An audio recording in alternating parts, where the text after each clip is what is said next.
दोस्तों, सुकेश चंद्रशेखर का नाम तो सुना होगा आप सभी ने। इसे आज के भारत में सबसे बड़ा ठग माना जाता है, जो जेल में बैठकर भी बड़ी बड़ी सेलिब्रिटीज़ को गिफ्ट भेज देता है। इसीलिए उसको आज का सबसे बड़ा ठग कहा जाता है।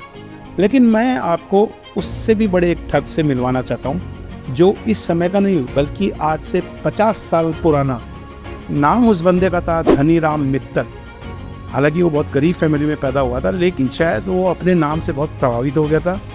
और जब 25 साल की उम्र में उसने पहली चोरी की तो उसे लगा कि ये ही उसका बेस्ट करियर है। और भाई साहब, उसके बाद उसने कम से कम 1000 से ज़्यादा गाड़ियाँ चुराई।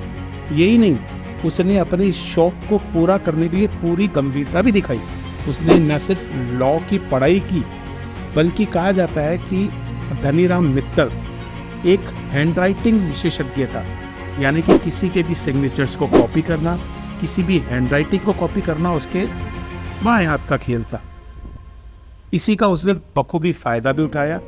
कहा जाता है कि वो कई बार पुलिस के हत्थे चढ़ा, लेकिन वो पुलिस को भी गच्चा दे के निकल जाता था। एक बार तो एक कोर्ट में जब ये पेशी के लिए 2 पुलिस वालों के साथ उपस्थित हुए साहब, तो वहाँ की जो जज थे वो कई बार इसको सज़ा सुना चुके थे। वो झल्लाकर इसे बोले कि तुम निकल जाओ मेरी कोर्ट से।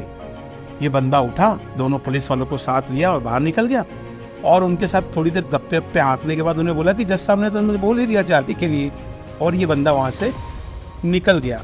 बाद में जब फिर से इसका नाम अंदर पुकारा गया, तब दोनों पुलिस वालों की सांसें फूल गई कि भाई ये तो गायब हो गया। इतना दिमागदार था।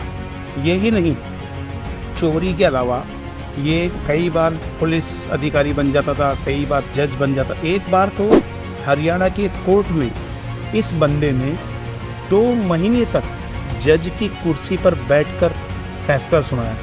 आपको सुनकर आश्चर्य हो रहा होगा, लेकिन ये हकीकत है, क्योंकि ये एक हैंडराइटिंग विशेषज्ञ था।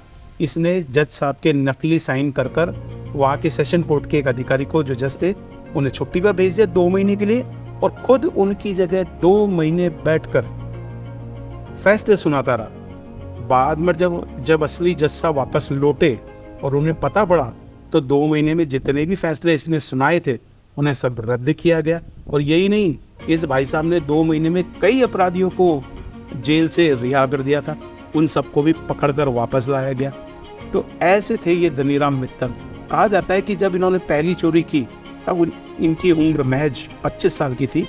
जब आखिरी बार ये पकड़े गए तब इनकी उम्र लगभग 80 साल थी। 2016 में ये आखिरी बार पकड़े गए, तब भी ये चोरी कर रहे थे। नाम धनीराम मित्तल था, हजारों की चोरियां कर चुके थे, लेकिन शौक ऐसा था कि छूटता ही नहीं था। जैसे मैंने आपको सारी कहानी सुनाई धनीराम मित्तल की, आज भी ये शख्स कहाँ है किसी को नहीं पता, क्योंकि 2016 में इनको आखिरी बार गिरफ्तार किया गया था। उसके बाद से ये शख्स कहाँ है किसे नहीं पता। हो सकता है ये आप ही की गली या आप ही के घर के आसपास आप की कार चुरा रहा हो। Be careful. अगली बार एक नए किस्से के साथ मिलें। Thank you.